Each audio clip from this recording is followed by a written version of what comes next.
More on the breaking news with our justice correspondent, Evan Perez, and our CNN crime and justice reporter, Shimon Prokopez. Shimon, what is the latest? Well, Wolf, as you said, the special counsel, according to this ABC News report, met with Michael Cohen, the former personal attorney to the president. The report says that the meetings had taken place over several hours over the last month.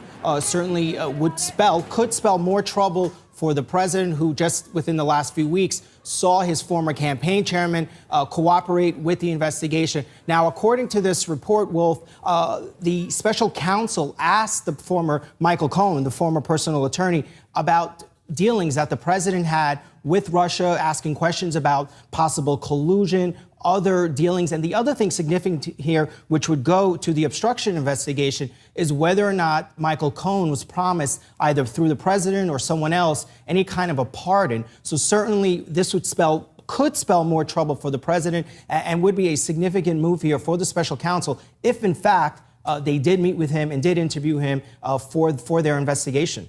You know, Evan, Michael Cohen was the president's longtime so-called fixer and personal lawyer for at least a decade. How big of a threat, potentially, is his cooperation with Mueller, the U.S. attorney for the Southern District of New York, and maybe even with the attorney general in New York? How much of a threat is this to the president? Well, potentially, he does pose a threat to the president, depending on what exactly he says, what stories he is telling, obviously.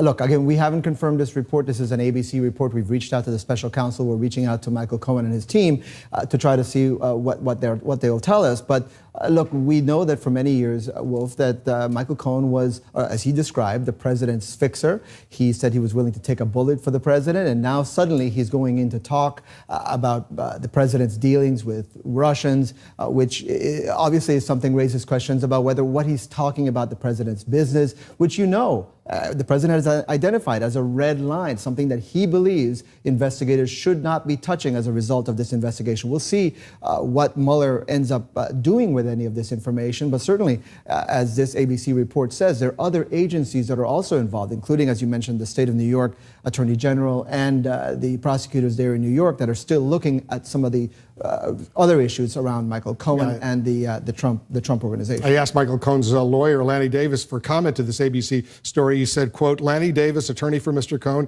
declined to comment. No inference should result from this no comment. Any reaction coming in from the White House, anyplace else?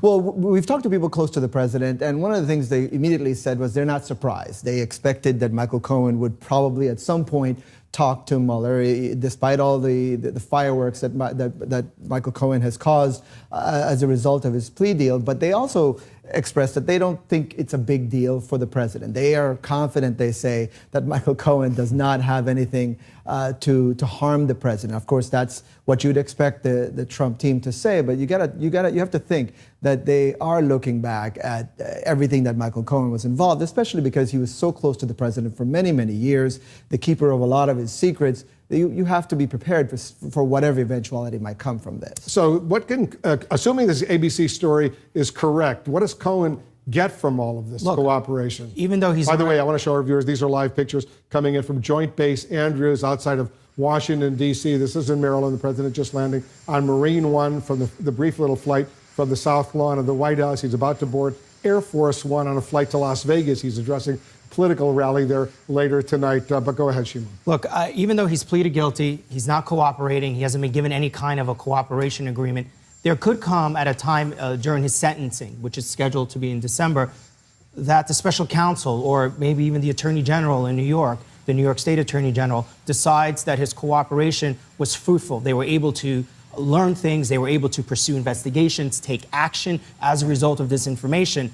And they can then go ahead and write a letter to the judge saying, hey, this guy was helpful to us, give him a break. Maybe instead of 3 years in jail, he gets a year in jail. Or in the end, if his cooperation becomes the biggest thing in this entire investigation, it could be that he doesn't see any jail time at all. In the end, you have to wonder if that is what Michael Cohen is hoping for here, because no one would touch him. No one would touch him as a cooperator while this thing was ongoing, while his investigation was ongoing.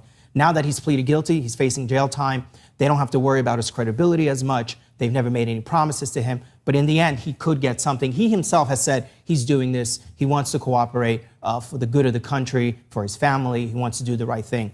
But this could prove significant if he is helpful and help him avoid jail time in December. Yeah, he's supposed to be sentenced, Michael Cohen, December 12th, the U.S. Attorney for the Southern District of New York. Around the same time that Paul Manafort, by the way, is supposed to get his sentence for his... Michael Flynn. And Michael Flynn as well, the this, president's former national security advisor, the president's former campaign chairman, and the president's former personal attorney. They're all supposed to be sentenced around mid-December, something along that. We'll all be busy those days. Guys, thank you.